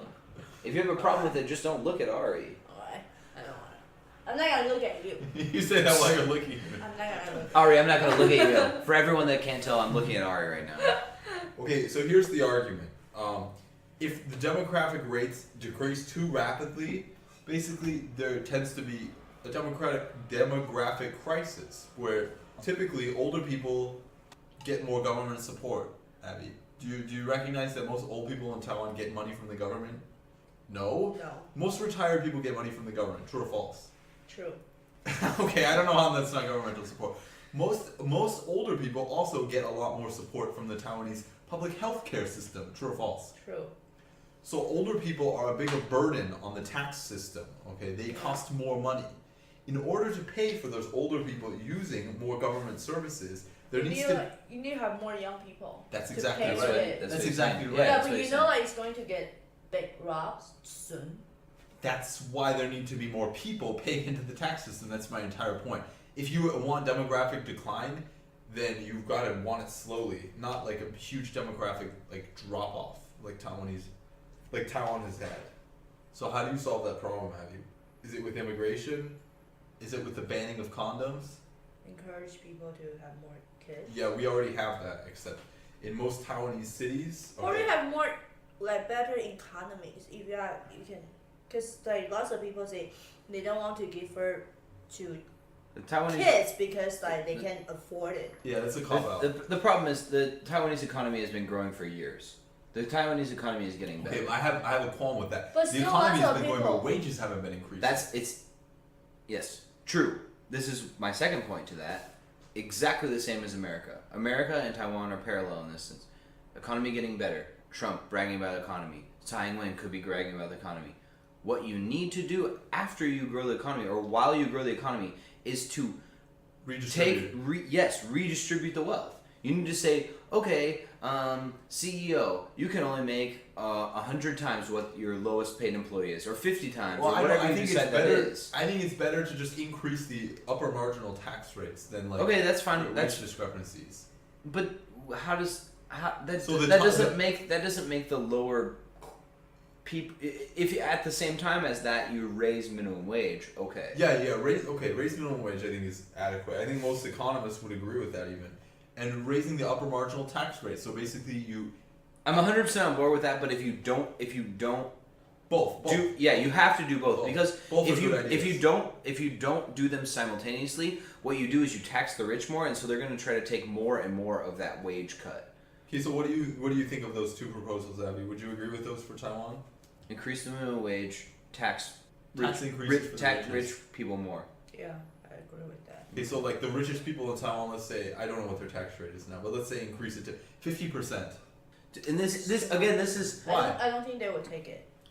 They don't It's get not- a it's not choice. up to you. They don't It's get a not up choice. to the richest people in Taiwan. They're not like, no, I don't want this tax increase, so I'm just not gonna pay it. They will go on strike. They don't. What are you talking about? You're talking about people who own large corporations. You can't go on strike, Abby. Your company. Then you go from paying a little bit higher tax rate to making $0. And you're like, you know what? The fucking CEO of like TSMC is like, I'm gonna go on strike, and I'm gonna shut down the company, and then they make $0. Does that make sense, Abby? And what I would say to those, and if they did do something as like utterly fucking stupid as that, is I would say that the Taiwanese government should just say nationalize those sorts of companies. Fine, you don't want to cooperate? We'll nationalize it. We'll do it It's ourselves. not about cooperation. I mean, there's no question of cooperation. If the taxes are enforced, they'll pay those bloody taxes. They'll fight it. They'll argue about it. They'll say, "Oh, Who cares? this is bullshit." But yeah, exactly. Who cares? Too bad. Pay your fucking share. Okay, how about My thing is, if you want to talk about living in a democracy and like having those sorts of things, then you and like living in a meritocracy. There's no way that Jeff Bezos works millions of folds harder than his lowest paid employee. Most of those people work more hours a day than he does, and some of them work 2 or 3 jobs. That's not freedom. It's not a meritocracy. We don't live in a meritocracy in America, and I don't think Taiwan, I think, probably is a little bit closer, but it's still not a meritocracy in a lot of cases. There's a lot of people that work really hard and make dick wages. Yes. Okay. So Abby, what do you think an appropriate minimum wage increase would be? What do you think a living minimum wage is? Let's say you have a minimum wage now for high school graduates and for university graduates, 2 separate minimum wages mandated by law. See, high school probably like 22,000, Okay. How about college graduates? 28,000. 28 as a minimum wage. Taiwan is a little bit interesting though, because When I asked people like often I graduated from college, then my first job I got the minimum wage like 29,000. Okay. that's not And minimum. was that enough to live off of? That's That's not. not the minimum. That's not minimum minimum wage. That's what I'm saying. Yeah. That's not minimum. I'm saying a minimum wage. I'm saying the absolute lowest that the government. So I think my minimum would be like 28,000. Could you have lived on your own with? Could you have rented an apartment and not taking any money from your parents and worked on that? Depends on where I live. If I live in Where you were working at the time. I mean 28,000. Mhm. Where you were living, where you were working at the time, could you have had a life there that wasn't like living on the street? You can live. You can live, but not like you can go on like go to. You Where? can drink. You can like in Taipei. Oh, Taipei. Yeah, Taipei is a nightmare. Yeah, Taipei's a nightmare. Yeah. Horrible in city. 28,000 Taipei, like you can, yeah, you can live up there, but not like you can go to drinking like every weekend or something. That's not what anyone's suggesting. Yeah. As How long- about raising a kid? It's not enough. Well, it's different for you because you're an alcoholic. That's a joke. That's a joke for the record. But I think I would say probably I would argue a little higher. But like the I rent, don't they're know probably exactly. 10,000, and you only have 18 I agree with thousand you. to live, and you have to like At least you don't have commute. healthcare premiums. you that need are- to commute, so you have lots of things to pay. Yeah. But maybe higher in different cities. But in Taoyuan, I would say a little bit higher. I'd say for high school graduates, if you want to really increase the wages, if you're gonna increase rich people's taxes and use it to fund minimum wage increases, and maybe give them some tax benefits too, I'd say 25 for high school graduates and 36 for university graduates. I don't know. I don't know that. 36 too much. I don't know what I would. I don't know if I'd put a difference between high school and college graduates. I don't know. I would encourage an increase for college graduates, but I think that's going to happen anyway. It's just the demand of the economy. You're going to have demands for that. And if you're not paying, if the companies are de facto not paying these college graduates more, I don't think they'll go to college anymore. They say, okay, I can work at 7-Eleven 40 hours a week and make the same amount of money as if I paid a ridiculous amount of money to go to school. Even Though though you work at 7-Eleven. school is cheaper The here. minimum wage is going up, by the way, next year to 24. Yeah. Even though you work at Even more 7-Eleven. than Abby just suggested. No, she said 20. You said what? 20? 28. 28. She said 28. No, for high school graduates, she said 22. Oh, really? Yeah. Yeah, that's too low. But right now it's 22. I know, it's too low. Yeah. So is it 24 next year, right? I think Sure. so. Hope so. You like how foreigners' wages haven't increased at all? Yeah, our wages haven't increased in at least 3 years. Yeah, even though the minimum wage has gone up 4 times since I moved here. Oh, My wages have gone down. To be fair, we do make a pretty good salary. I make a lot less than I did in Taiwan. My wages, I mean, That's what you get for going to the south. I'm just kidding. You don't have to worry about the winter, but honestly, it was pretty nice today. It was hot. yeah, you gotta wait till February, March, man. True. That's when you suffer. It's usually February. Yeah, it's true. Yeah, but yeah, I mean, I agree. I think that we have like a pretty skilled job and we're pretty in demand. Like if you look at the company that we work at or that I work at right now, they're suffering for teachers. Super my bad. school too. That school, man, they're so dumb. They're not like, oh, we can't find anybody. Let's increase the wages. They're like, sucks. We don't have anyone. Yeah. Let's just keep doing the exact same thing we're doing.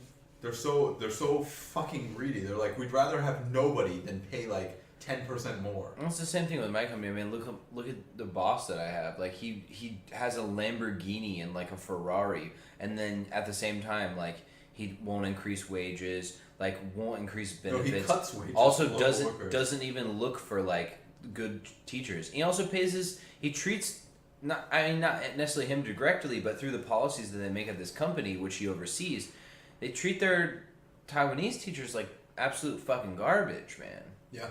They work them to the bone and then act like the Taiwanese teachers owe them something, and they're losing more and more experienced teachers, and I hope I get my APRC, and then I hope kind of hope the company crumbles, because if you're gonna treat your workers like shit, man, you don't deserve to be in business. People shouldn't put up with that, but I mean, again, there's not a whole lot of options for some of these people because they want to make money, and if you've been in a company long enough, get so many. They do give raises and things like that, so it's like, okay, well, then you have to go to another company and negotiate your salary again. But I don't know. It's annoying. But yeah, I definitely think the minimum wage should be raised significantly. But that's the thing, is it is going up here, and I think in the U.S. it depends. The U.S. is so much bigger and more complicated that in some places it's getting better, in some places it's not really changing at all. Okay, so what should Taiwan do about its demographic crisis, Evie? What should Taiwan do about its demographic crisis? Since we have you here, let's get your opinions. What do you mean? What should Taiwan do about the fact that there are more and more old people and fewer babies being born? Besides these little like bujus that they have for like a few $1,000s for parents that like are completely ineffective. Raise the economy first. But we already talked about this. The economy is it's getting better. It's getting better. It's getting But better. Taiwan people don't feel like that. So You can No. interview lots of Taiwan Yeah, people. also, Abby, Taiwanese on the street, they don't feel like that. that's not even the issue. Almost. we're asking, the economy is getting better. It is, yes. You admit to, we live in this reality, yes. Mhm. Yeah. So what do you do with that? What should the government do? What do you think the government should do Yeah, what should the government do? to make? Because you said Taiwanese people aren't feeling that, and I agree. I have a lot of Taiwanese people that But I disagree with this premise because statistically, the countries who are usually doing the economic best typically have the lowest fertility rates. In Asian countries in particular, so this is not economic. This is cultural, number one. And it's a And then factor why of lots economic of development Taiwanese too. people will like to go other countries to what, like go to Southeast Asia, go to China, because they want to make more money because they don't think that they can make money in Taiwan anymore. That's a separate issue. That has nothing to do with why Taiwanese people who stay here are not having children. Lots of people go to other countries to work. I mean, look at me and Jordan. And it's not even for money. I mean, I make less money than I did before. A lot less. But I know that lots of Taiwanese like go other countries to work because Yeah, of some. money. But that's not the point of this. What can the Taiwanese government do to increase the fertility rates, or to mitigate this problem? Did I say that? You just keep saying improve the economy. Yeah, if you then they First of can all, have the- more money the to government- raise kids. That again, like people will be like, oh yeah, we have more money, but it's not enough to raise kids. That's the whole fucking point. Like look at Europe, Abby. Europe is developed so rapidly in the past 200 years, and their fertility rates have gone down so far, shot down to zero. Africa is the same thing. The more money a country has, the more it's developed, the less people want to have kids. It's the opposite. This is an excuse, and it's not true. Having more money will not mean they have more kids. No, definitely not. Period. 100% not. But I think that's I don't think that we necessarily Taiwan needs to have more kids. They just need more. They need to prevent a demographic collapse where the healthcare system shuts down. No, I think again, like you said, if we tax the wealthy more. I didn't say that it's would cover up the gap, man. The gap is gonna get way too wide. The median age of Taiwanese people has increased like 20 years in the past 30 years, basically. I mean, the drop off has been so steep and so severe, and it's cultural. And it's economic in the other way. The fact that the economy is doing better than it was in the 1980s, okay, whether or not people feel it or not, it means that people are having less kids. Yeah, what I would argue is I think you can close a lot of that gap with that, and then I think you have to bring people from other places in. That seems to be the only to solution. some degree, because like we've already discussed, in every nation, once they get to quote unquote like developed status, their birth rate plummets to essentially 1. It's just most of the time. It's usually 1.0. This is 1.1, cultural. 1.3. It's cultural too, man. Taiwan. But the U.S. is similar. Taiwan is not the most developed country in the world, yet their birth rate is the lowest in the entire fucking world. Yeah, it's not the most developed, but it's pretty developed. It's pretty. What I'm saying is that it's cultural, and that somebody needs to shift it, man. There used to be like there used to be a cultural thing about having lots of kids in different countries in the world, and most countries just forget it once they get developed enough. I don't know.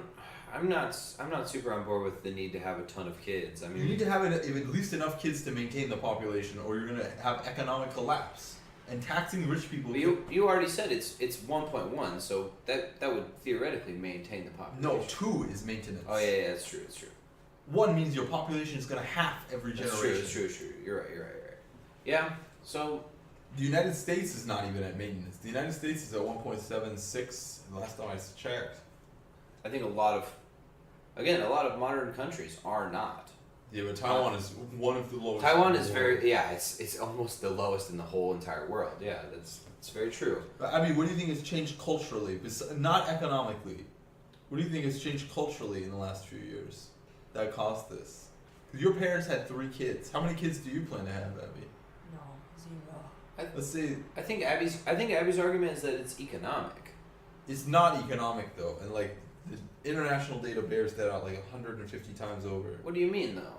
It's the opposite. Abby thinks that better economics means that more people will have It children. doesn't mean that more people will have children, but I think also if the economic situation is not good enough, that people also don't want to have kids.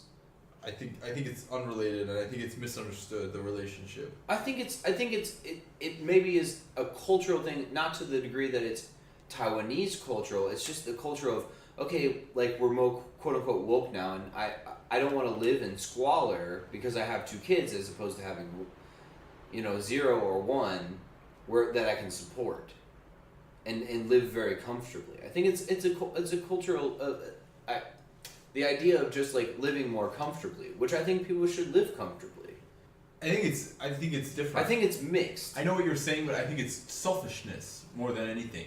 There's not. It's not a dichotomy. Like you have 2 kids and you're gonna live in squalor suddenly. I It's think that you some want the pe- extra some people- money to spend on yourself. Some people would, but I think Most of the time, the government gives you money anyways to support the raising of your child, and there are that's questions fair, of but whether that's enough, it's but also a lot of work, and I don't think that people should have to have children That's- to prop up the state. it's not to prop up the state. I mean, it's It is. I mean, it's to prop up systems within the state. That's what you're arguing.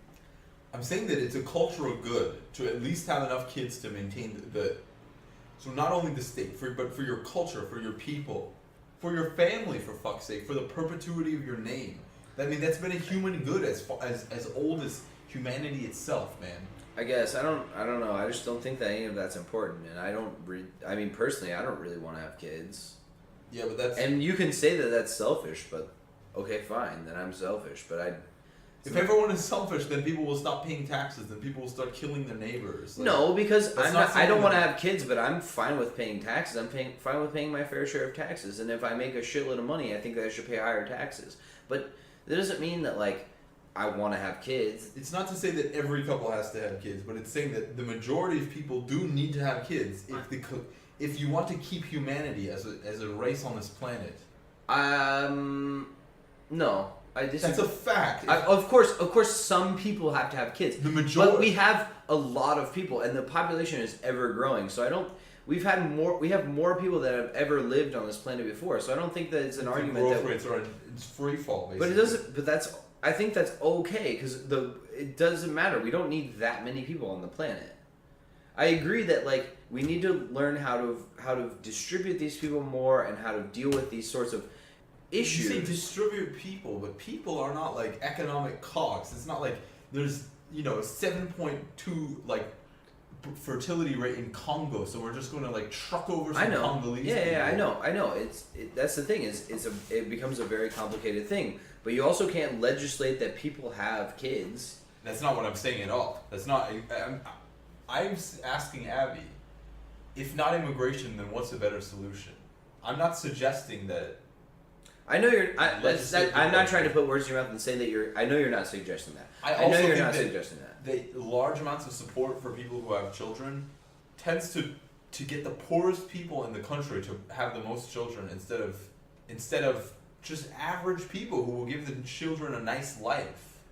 Because when poor people have like shitloads of children out of their levels of support, that's not necessarily good for the country or good for the children either. I think if you support them well and you increase it, because also Taiwan is an interesting place because it's also very educated. So I feel like it has pretty a well very high. It has higher levels of graduation from college than the United States. It's actually not true. It's actually not true. What? So what's the graduation rate from America and what's it from? It's about Taiwan? 30-something% in America. I think it's only about 20% here. It might seem like it because those are the people we deal with, but actually the majority of the country is not university graduates. Let me Google it. I would be surprised by that. I would put it very close to 40 or 50% graduation rate from college in Taiwan. I'm looking at it right now. Okay, let's check. Okay, here's the OECD data. So let's just look at it for the 25 to 64 range, okay? So the United States has 44%, which is Graduation from college? Yeah. That's stunningly high. I did not expect it to be that high. 25 to 64. It's one of the highest in the world, man. Like, we underestimate it. Canada's higher. Canada's 54. Russia's also 54. Those are the highest in the world right now. But Taiwan is low for sure. It just seems like it to us. Well, just even like what people have told me. People say a lot of things that aren't. I know, of course, but like I've had a few of like people who are college educated, like very smart, like engineers, like high level engineers, and they were like, what do you think? Like, what's the graduation rate from in America? And I was like, I don't know off the top of my head, but I would say like 30-40%. Yeah, about 40%. Yeah, and they were like, that's so low. Like the graduation. That would be like 80%. Yeah, do you hear what Abby just said? Yeah. 80%. Yeah, because Abby doesn't know what she's talking about. No, actually. because Are you talking about people that go to college and actually successfully graduate, or are you talking about the total population that has a college degree? has a college degree. And It's that- not 80%, Abby. I can tell you that. I was gonna say that seems inordinately high, but That would make it the highest in the world, Abby. Because like go to college in Taiwan is really easy. it's It may be easy, but it's costly, and most people don't finish. You know, it's not as costly as the United States though. The United States is like absurd. That's why we have trillions of dollars of student loan debt in America, and that's why we're headed for a lot of trouble. Abby, what are we talking about right now? tertiary education rates. Abby, what are we talking about right now? We're talking about say it. Oh, freedom. That's right. We're talking about freedom, folks. While Ari Googles. Oh, sorry. It's actually really hard to find. I didn't mean to do that twice. Yeah, while Ari does that. It's a lot of like enrollment numbers, but they don't actually have the percentage of like the population that has a university degree. It says 2015 is 45%. 45, so almost the same as the United States. I don't know how you found that. I So googled Taiwan graduation rate college. It says after a period of expansion and reform, Taiwan's higher education enjoys a high level of participation in their reputation for quality in Asia. The percentage of the population between 25 and 65 with the university or advanced degree reached 45% in 2015, significantly higher than 38% and then it trails off. But Okay, and that's so in that case, then yeah, it's about the same. about the United same as States. the U.S. Yeah. So yeah, it's very similar, and I feel like you find a lot of that stuff. Anyway, I think back to the fertility thing. I think it's cultural. And what were we talking about? We were talking about Africa. We were talking about just how to deal with that sort of thing. What do we do about that? Why is it cultural? It is cultural. You need to have some cultural programs like they're trying to do in Japan. Japan is also in a tragic Yeah, state. Japan has been on that path for a long time. I feel like Taiwan has been on that path a slightly shorter amount of time. They're actually pretty similar, but Taiwanese people just don't like talking about it. They pretend it doesn't exist. That's fair. Whereas Japanese love talking about problems. So I think they probably increase the amount that's paid, but I don't think increase salary, but then again, it gets down to the point where how do you incentivize people to have more kids?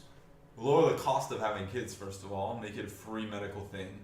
I mean, that's the thing. In Taiwan, medical care is nearly free. It's nearly free. It's not free though. I mean, there's still like you still have to pay But for hospitalization. and stuff. Yeah, but the gap between Taiwan and What if just make it In free? America- Like, what's the point? Like just say, oh, if you're gonna have a kid, it's absolutely fucking free. Like that would be a good thing. okay, People would be like, oh, fine, okay. I'm okay with that. How about publicly subsidized bushibans? I don't know about that because you get a bunch of you'd have to have some sort of like approval program because I'm not. there's okay. a lot of shady bushibans. How about this? How And about hold on, for anyone that doesn't know what a bushiban is, a bushiban is cram school. It's basically like an after school program where kids learn or supplement their study in any subject. it's a cram school, Yeah, that's what I said. It's cram school, but people don't even know what cram schools like a are. voucher program. Okay, let's say that they give every parent a voucher of, let's say a But then you're gonna run into the same problem that you were talking about earlier with the cost of paying for these older people. You're also gonna run into the same. You're paying for more the government is increasing its output in money. That's another cost that the government has. It's true, but if you're going to increase the number of kids who are going to go become funding taxpayers in a few years, then it's worth it. Yeah, I guess. I mean, that's an argument. So I'm not saying pay like full bushiban. Oh my gosh. Fee, but let's say like, how much does Gloria cost? Gloria costs about $2,000 a month. So let's say you pay like a fourth of that. Okay. $2,000 a month. $500 a month for each kid for education-related expenses. I mean, it's not nothing, but it's not the end of the world, and it's definitely not as much as they pay in Social Security for old people. Yeah, but I mean, And that would be a massive increase. And basically, they could just stipulate these payments, like kind of a special check. These payments are only to be used for whatever licensed educational institutions, and they already have the licensing in place. yeah, but some of the people that are licensed aren't great. But it's still an incentive. I get your point. It's a great incentive, man, and that would increase it. And parents aren't like, oh, you know, if I have the kids, then you're not going to be able to go to cram school. They're going to get all messed up or whatever. But this way, you basically have free money to send them to cram school. I don't. Yeah, Keep them competitive. I'm okay with that, but I don't think that's. I don't know. Those things are still quite small. 500 a I month think- is like close to. 500 a month is not small. It's not nothing, but at the same time, I think the wages are going to be a huge thing. Wages are, but I think the wages will just increase wages in general, and the problem with capitalism, it's the same argument with development. Basically, the more people have, the more competitive they are about their wages, and the less they're willing to sacrifice their career to have kids. Well, I think that's why you maybe in some ways maybe you need to make society more egalitarian. Fine, increase maternity leave and I'm totally on increased maternity leave, and Taiwan is not the worst in terms of maternity leave. It's much better than the U.S.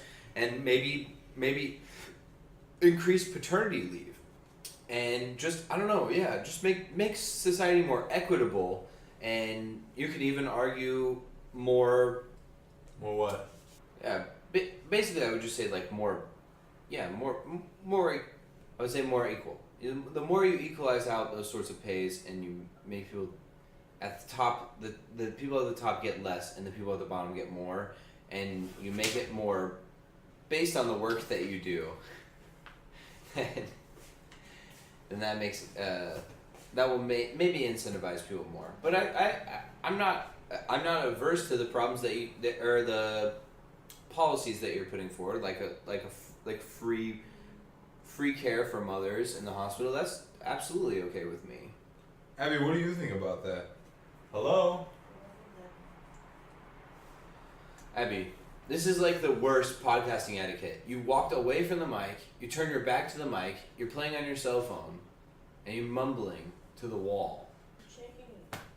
She's checking her Alright, IG. it's fine. Just if you don't want to podcast, then just go do whatever you're gonna do. But I think Abby's getting tired.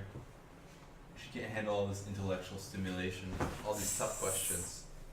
Okay, Abby, here's a proposal. How about you turn just like Xi Jinping into like a mother ant for Taiwan? Do you know what a queen ant is? Like ant colony. You know ants, right?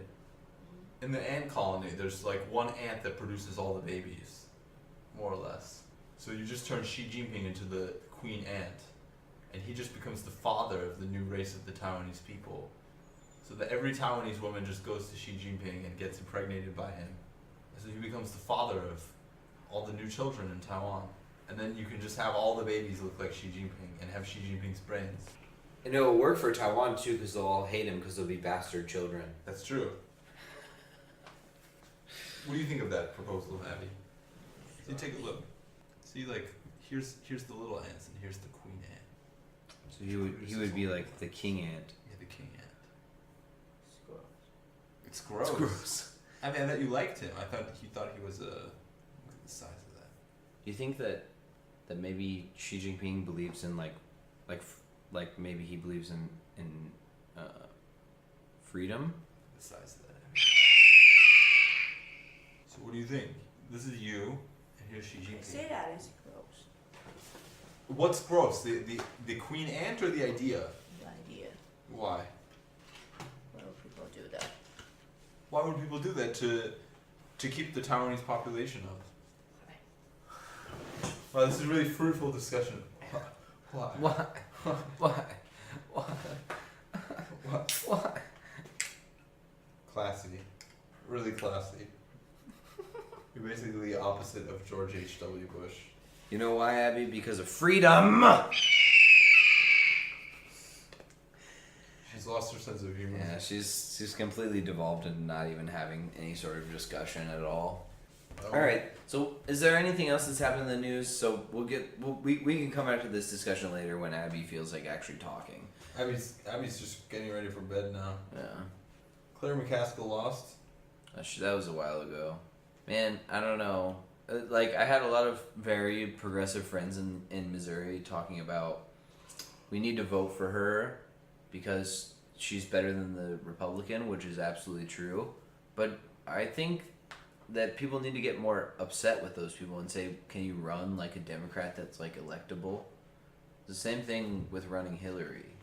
I mean, this is Missouri, man. It's like running Beto O'Rourke, you know? It's not easy to get No, but that's the thing. That argument works there because Beto Beto had his policies but he did he didn't have the best policies, and that's becoming more and more clear every day.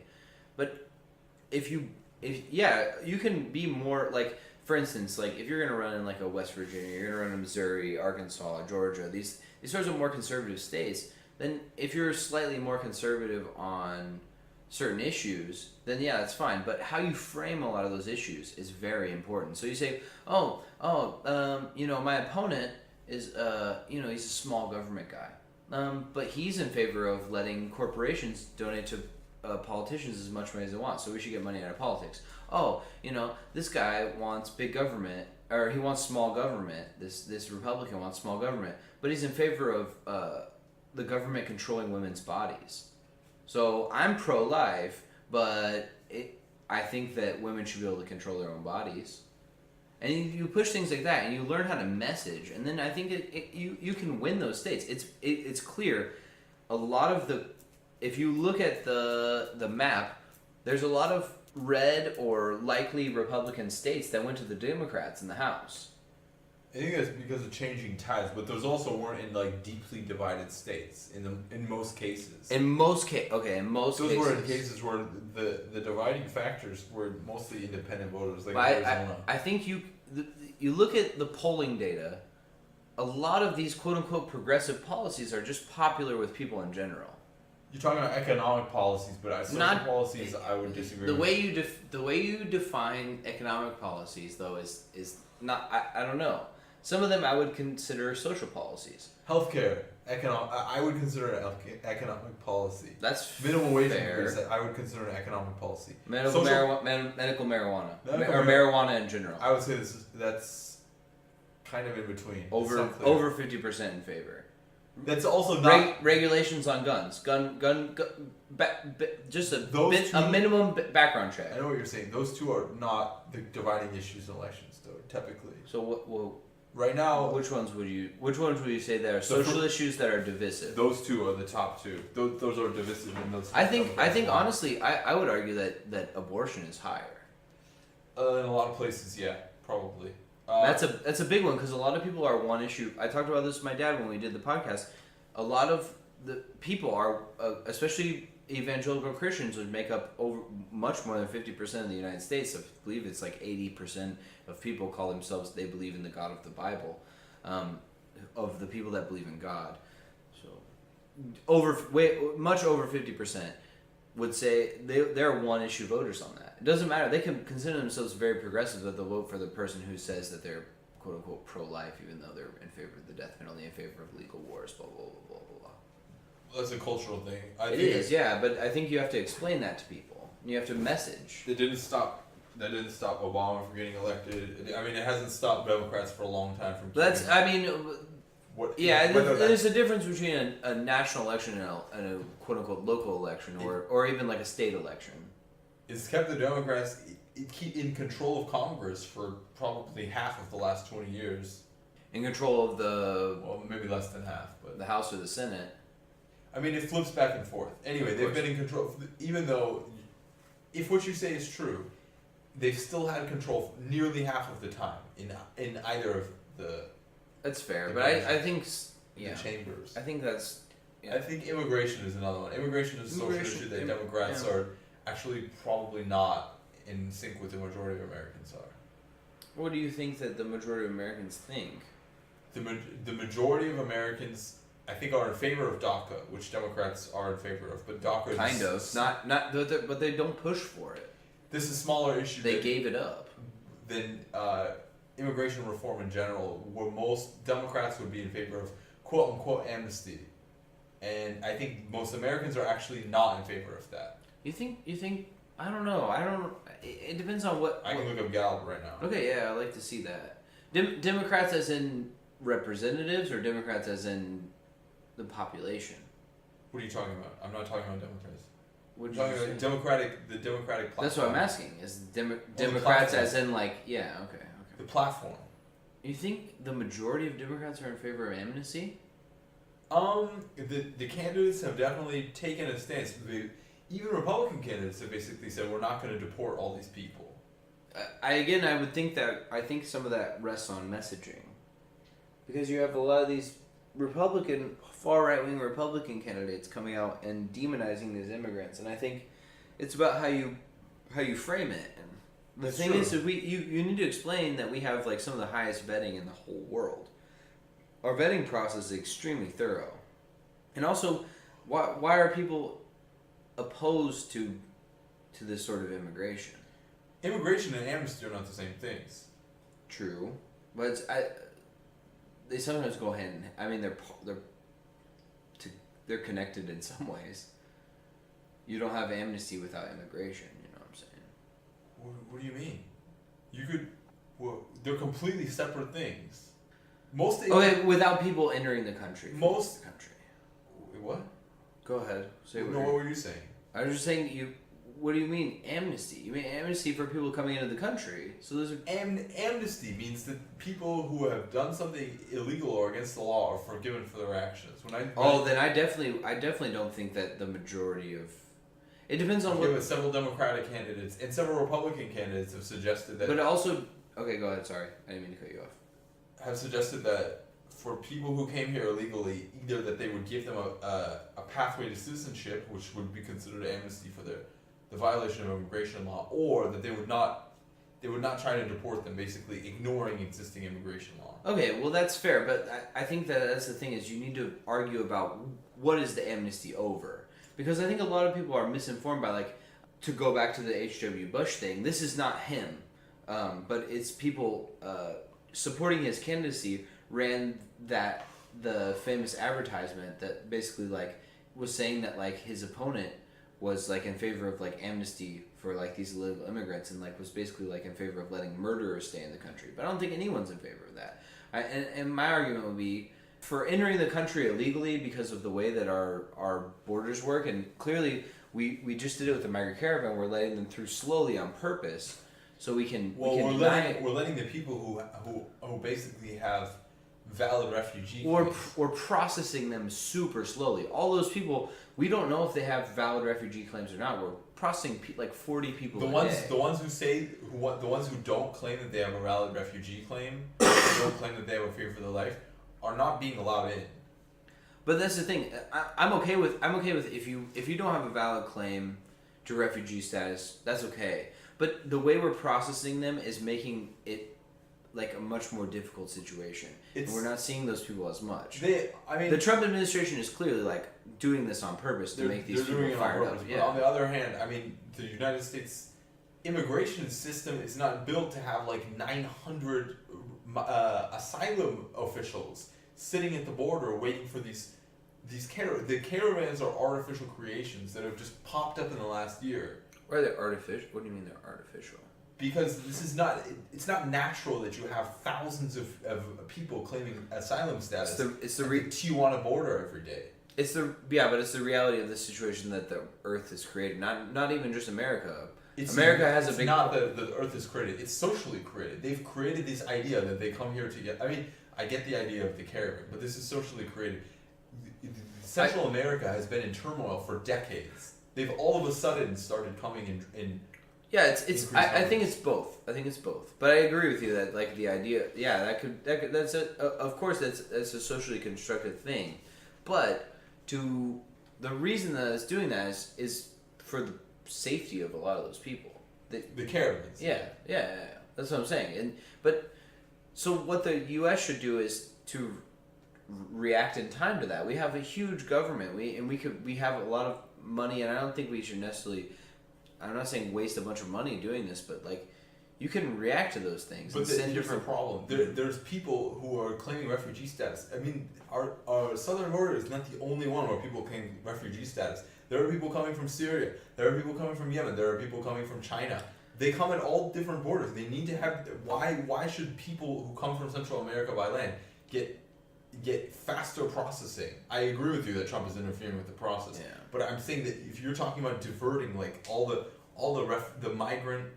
asylum processing a machinery and manpower from every single port of entry to the United States to the southern border just to help these group of people who arbitrarily decided that they should jump to the front of the line.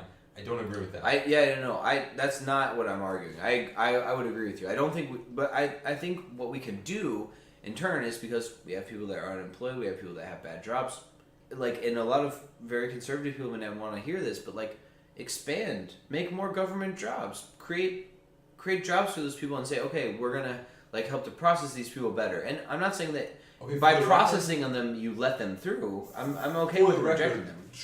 And this is the thing that was actually really controversial. Trump has increased the size of the Customs and Border Protection, who is actually the agency that's supposed to deal with this, by 5,000. Yeah. And the Democrats fought against that, saying that this increase was unnecessary. So, but that's the thing is, And okay, they're not filling those jobs, for the record. Nobody wants them.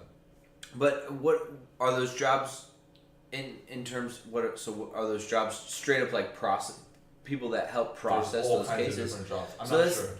That would be my thing. Is Some what, of them are, I'm sure. okay, But that's fair. Yeah, maybe some of them are, but as far as processing the cases, but also there's a difference between it's- processing the paperwork and actually giving them status, which has to be done by an immigration yeah, judge. of course, yeah, of course. You can't grow immigration judges. But you can, you can't. Of course, you can't do that. But you can still process these people faster, and then create and so if you give them refugee status, you can create some sort of situation where they can come into the border and not be like, they can be. I'm not saying you put them up in a 5-star hotel, but you put them in some sort of living, some sort of dwelling where they can subsist. You mean on the Mexican side of the border? I mean, if we give them, if we say that they have valid claims of refugee status, and then send it to the government, then I say you can house them inside the border, okay, or house them outside the border. I don't know. Well, I don't say that again. I'm saying if because the whole point of them going to the border to process them is to determine whether or not they have valid. Because you don't assume beforehand that they have valid claims. You only that's the point of the processing. I'm saying if it seems that they have a valid claim before they go for a judge, then you can. I mean, however you want to do it. If you want to, but just you have to create some sort of intermediate stage where you can keep these people. They typically do. Most people are released without bond after they're given. I know, and I think that's less and less under Trump. And again, we have ICE doing a lot of ridiculous things like getting people, because it's like something like 80% of the people that are released on bond, or maybe 80 or 90% that are released on bond, they come back to their trial. So to argue that we need to have like this is again, I think why a lot of people argue against ICE, is because there's no reason to have this sort of like task force that just like searches after these people, because there's not that many people just like leaving on this illicit citizenship. But anyway, asylum status. But for people who are not seeking asylum status, for people in immigration courts in general, the rates of not showing up to court are significantly higher. For people who not for refugee claims, mm-hmm. for people who don't have refugee claims, people who just have basically disputes over the immigration process, just general immigration court claims. I thought that was pretty close to 80% as well. That I'm not sure about. I don't think it's nearly as high. I would have to look again. I'm not sure about the numbers. But regardless, my thing is definitely something's got to be done. But it's hard to even have these arguments because we have a buffoon in chief right now. So it's like he's mucking up the works, and so it's not really, we don't really have even a fair system right now. I think our system is already fucked up, but when you have someone who is like an out and out racist running the system, then of course it's not going to go well. So very, very complicated and difficult system, and much more complicated by having Trump in office. I agree with that. You wanna? Yeah. All right. Okay. All right. Well, when you're here till when tomorrow? Same thing like last one. So I guess we'll leave at like 8:30. When are we gonna finish this hike tomorrow? Yeah, ask Abby. 3 or 4 maybe. So we won't get back here until. But I get that tattoo at 7, so I don't know if you guys want to come back first. Well, yeah, I need to leave here at 8:30. So. Okay. You want to bring your stuff Why? Where's your tattoo thing? in Banqiao. So why would I bring my stuff, Abby? What? Explain. Well, we Because should I don't end the know. recording first. Say goodbye, Abby. Bye. You've been such a good participator this time. I want to thank Abby for her total of 5 minutes of discussions. Yeah, well, thanks everyone for listening. Sorry for Abby.